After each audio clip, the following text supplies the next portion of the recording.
Hi, I'm Allison Van Loo, and I'm the physics teacher here at Northwest. This will be my 8th year teaching, but I've actually been on campus for much longer, as I started at Northwest as a student in junior high and high school, where I met my husband. We now have 2 little boys, Justice, who is 4, and Riker, who is 3, and they both participate in the early ed program here at Northwest Christian School. They certainly keep me busy, but we have a lot of fun playing Legos, rowing like dinosaurs, and make believe. They keep us with a lot of fun. I'd like to introduce a little bit about the class. This is AP Physics 1, and AP is a little bit unique. Physics is the only of the AP classes we offer on campus. It is different than dual enrollment in that it is a nationalized curriculum, worldwide even, and students have the opportunity to take a test at the end of the year for which they can receive college credit. And each university sets their own threshold score. GCU was one of the most lenient in their scores in the past, but typically a 4 or 5 out of 5 points will earn college credit.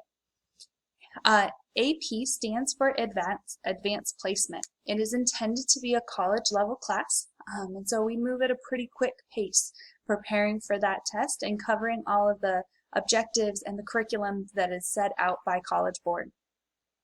AP Physics 1 and 2 are really more of just a big body of knowledge that had to get chunked up into 2 sections, less like a first and second level and more like Part A and Part B.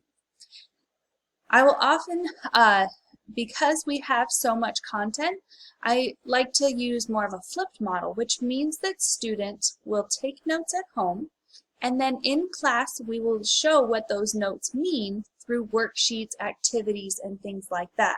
So I will use this class site often. It's a place where I've written some guiding questions to help students know what it is they're supposed to be focused on in each section, and then also has a list of websites with articles and YouTube videos, textbook sections, things that they can pursue to help them in learning the information for that particular section.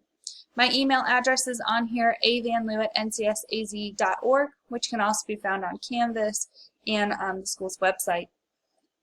Plus Portals is still our source for grades. I'll try to keep those relatively up to date, and that is the best option for knowing the overall grade compared to Canvas, which might have a few gaps or things that don't get placed in that particular grade book. Few of my general policies: I am available briefly after school on Monday and Wednesday until I have to rush off and pick up my kiddos. Email is really the very best way to get help from me.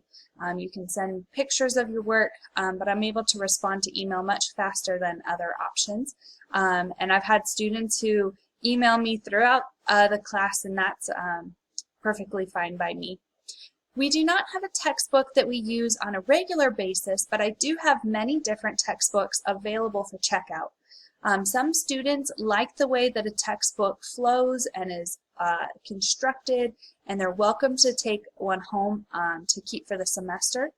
I also have lots of resources on the class site, and I found most students really prefer the dynamics of websites and YouTube videos where they can see explanations including different graphics and simulations, or things explained to them in a little bit more of a lecture format.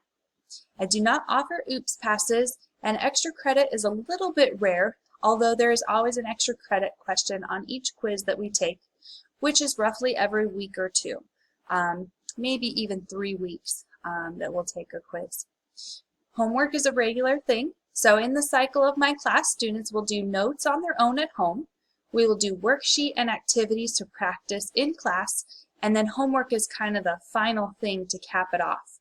We'll have a work day in class for a little extra assistance, but there will be some time at home.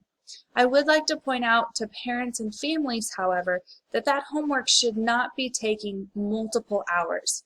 If you see your student spending 2 or 3 hours on homework, please check in with me, because it probably means that there's some gaps in understanding which are preventing or making it more difficult to complete that homework. And if we could address those gaps, then the understanding and the appreciation and the homework would just all come much easier. We do have quizzes fairly often. Those will be for a few sections of notes together. They are multiple choice, and I would ask that students do corrections to earn back some of that missed credit. Part of why I like students doing as corrections is because the content for physics is relatively cyclical. We learn a topic and then we learn the next topic, in which it helps them understand the first topic better. And then we move on, and now they know those sections even stronger. And so as they're doing corrections, they're able to improve what they previously didn't have a full grasp on. This has also allowed students to help bolster their grade. In general, the students who get A's and B's in the class are those who have done most, if not all, of those corrections. Those who are getting C's and D's have done very few, if any, of the corrections. It's just a good way to make sure that students are keeping up and continuously learning and improving their understanding of the content.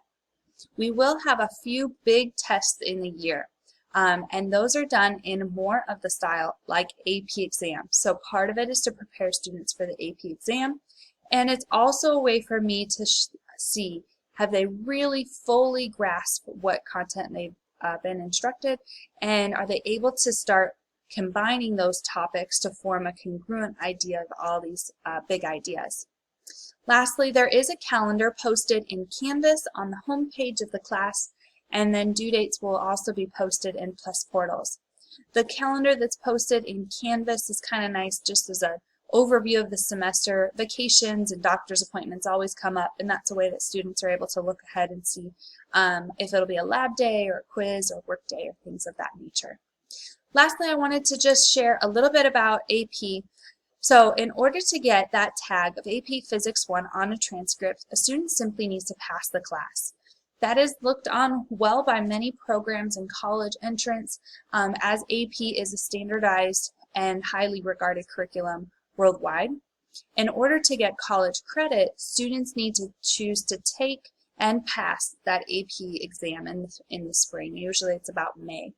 That is an optional exam. I strongly encourage students to take it, as there's very little disadvantage for a poor grade, but there's a very nice payoff if a student does get a good grade.